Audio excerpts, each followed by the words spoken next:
Hi, this is David with COS Financial Aid Office, and this is the first of one of our many videos we're doing to help students complete the FAFSA application and show them how it's done. This first video will be covering the student demographics, the general information that a student enters when they're doing the FAFSA. So most people, when they want to get started with their FAFSA application, jump over to a site like Google, and they just type in FAFSA or financial aid. And you're looking for that studentaid.gov government website, and this will take you to their landing page where it says right here, complete the FAFSA form. This is also a great page to get general information about financial aid, applying for aid, completing the process, and student loans. So it's a great place for students and their families to kind of get some general information. Most students, when they're starting a FAFSA application, you're starting it for the new year, so you're going to start with a new to the FAFSA process. The returning users for students who've already completed their FAFSA and maybe need to log back in and make a correction to a college they put in there or change some information, or they want to print something out from their FAFSA. You can log into your completed FAFSA and make changes and review. So our purposes, we're going to start a new FAFSA. And we're going to be using a demo site that's provided by Federal Student Aid. So I'm kind of just walking you through how to go through Google, find the web page, and click the button to start a new FAFSA. And it will look something like this to log into the FAFSA. So let me do a quick jump over to my demo page where I can load our student.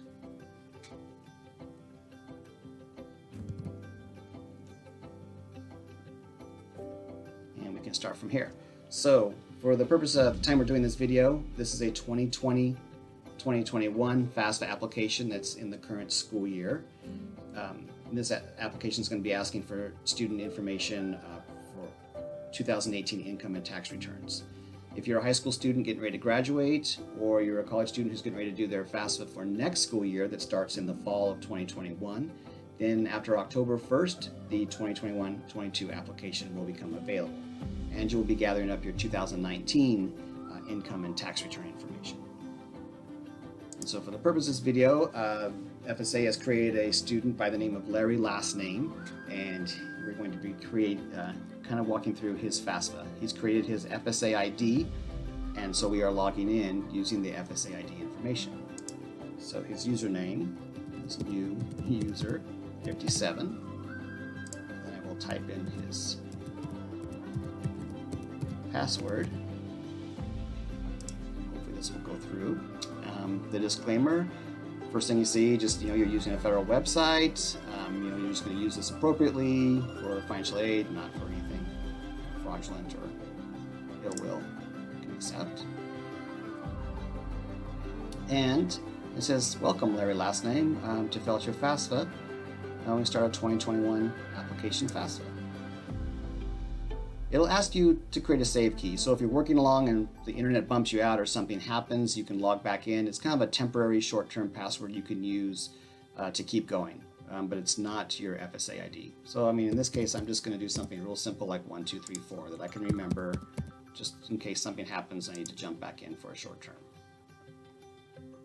I click the next button, and then it takes me to hopefully to the next page. The introduction has just some general how to complete your FAFSA. Again, going back to the help page is here. You can click on next to bypass this. And now it's starting to ask for that student information. You can see that because you created an FSA ID and we've logged in with our FSA ID, some of that information's been preloaded because it's been verified through the FSA ID. So the social security number of the student's already in there, and you can see I can't change that.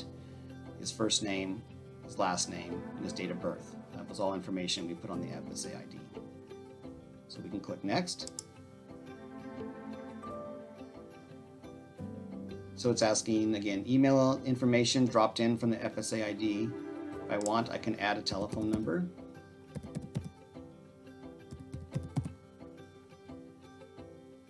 Click next. And then it's asking address information. So again, this all auto-loaded from the FSA ID. But because it's a COS, we're a California school, I'm just going to change to a California address.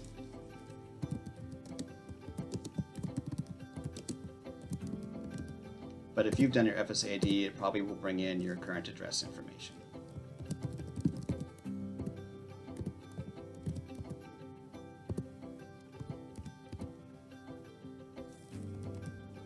So once your address is verified and in there, you can click Next.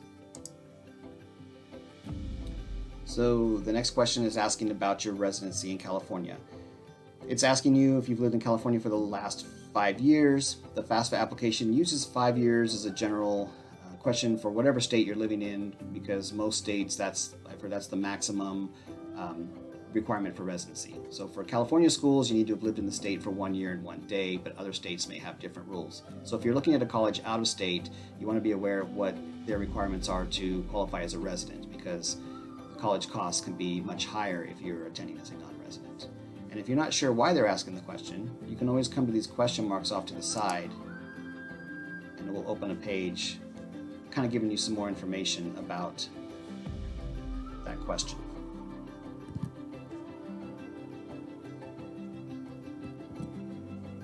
Back to my application now. So we'll say yes, we've lived in California for at least 5 years. If we clicked no, it would just say, ask you again, what's your state of legal residence? And then, did you become a legal resident before January 1st, 2015? So depending on your answer, yes or no, it may ask you some more clarifying information. But for this case, we're going to say yes. And then it's going to ask the next question, are you a U.S. citizen? So to complete an application, a federal student aid application, and to be eligible for federal grants such as the Pell Grant and federal work study and federal student loans, you do need to be a U.S. citizen or be an eligible citizen with a green card or a certificate of citizenship. So the FAFSA will ask if you are a citizen. You can click yes, you are. If you say no, but you are an eligible non-citizen, then it would ask information such as your alien registration number. You can also put no, I am not a citizen. I've done that, and when you get to the end, it says thank you for submitting to FAFSA, but because you're not a citizen, you're not eligible for any student aid. So again, if you do not meet the citizenship requirements as a California student, we have information on the California DREAM Act, and you would want to be going to that application if you are a dreamer or a undocumented student in California. So I'm saying yes, I am a citizen. And it says, what will your high school completion status be when you begin college for the 2021 school year? So again, for students graduating high school, you're going to say you've got a high school diploma. Even continuing students, it'll ask you these questions. High school diploma, if you've earned a GED certificate or you were homeschooled, those are all options. To be eligible for federal student aid, you must have graduated high school or have a GED or have homeschool verification. So it'll ask this question. And if you were to put GED or homeschool, the college you're attending might ask for some additional clarifying information. Once they get your FAFSA, they may say, okay, can you send us a copy of your GED certificate number so we can verify that. And schools may also ask students for copies of high school diplomas. There's a process called verification. About 30% of all FAFSA applications are selected randomly by the federal government for verification, where the financial aid office that's processing your FAFSA may have to ask for information like a high school diploma, verify your identity, request copies of tax returns or tax transcripts, things like that. So it's always good once you submit your FAFSA to stay in touch with that college in case they need more information from you. What college or degree will you be working on when you begin the 2021-22 or 2021 school year?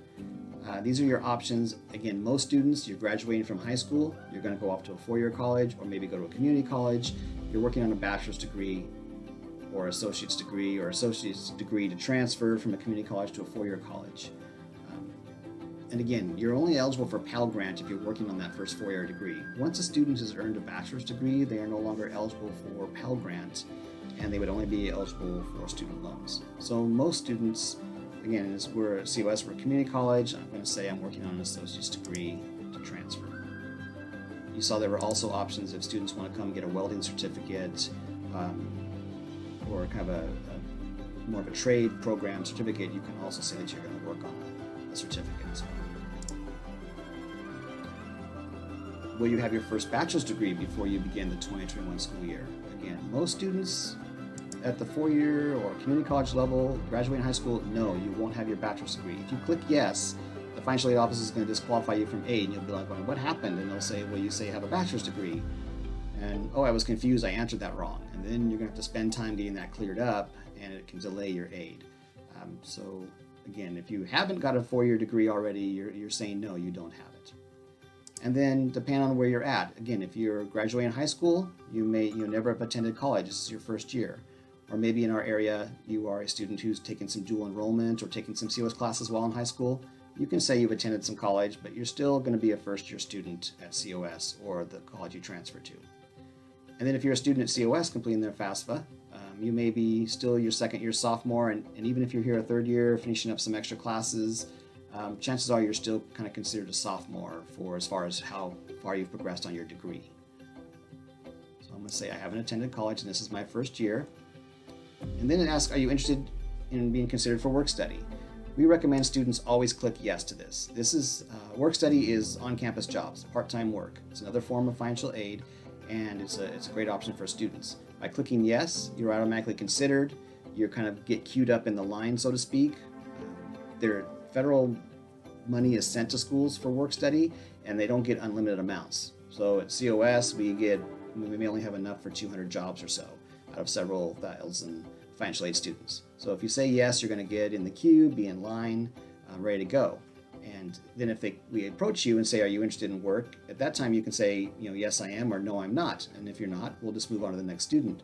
But if you've clicked no and then later decide you want to, probably by the time you change your FAFSA and get back in the line, there wouldn't be any jobs left. So we always recommend students say yes, so they can at least be queued up and have the opportunity to decline later.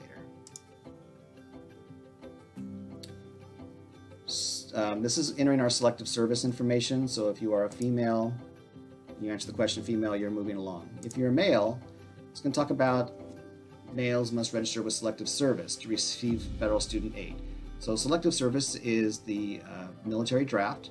All males are required when they turn 18 to register for selective service. By doing it on the FAFSA, it'll ask the question of the males if you register for selective service.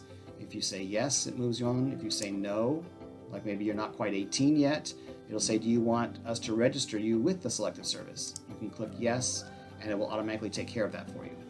If you click no, then later on you'll be required to either go online with selective service and register yourself, or fill out the postcard and mail it in from the post office.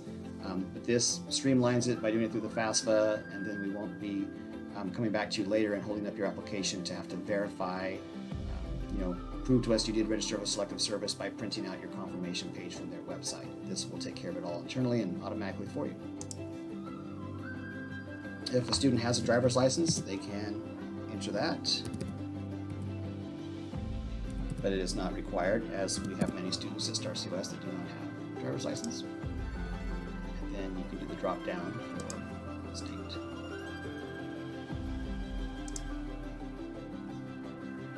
And then the last questions are going to ask on the student demographic section. Were you a foster youth, or were you at any time in the foster care system? So again, you would answer yes or no to that question.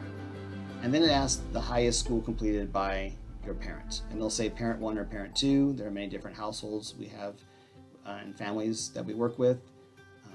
So parent 1, you just need to remember when you do the FAFSA, is parent 1 my father or my mother, and so forth.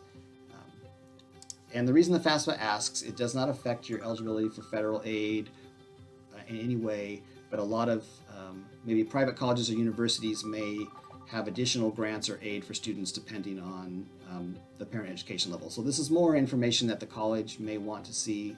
COS doesn't look at this in any way, but some colleges do, so they ask it on the FAFSA. So I may say that, okay, my first parent, maybe my dad only completed high school, but my mom, she did complete college, and I can answer it that way. And then you can click next. So that ends the first section of the FAFSA on student demographics, and hopefully that helped just kind of what do some of those questions mean and how do you want to answer them and the best strategy for completing your FAFSA application.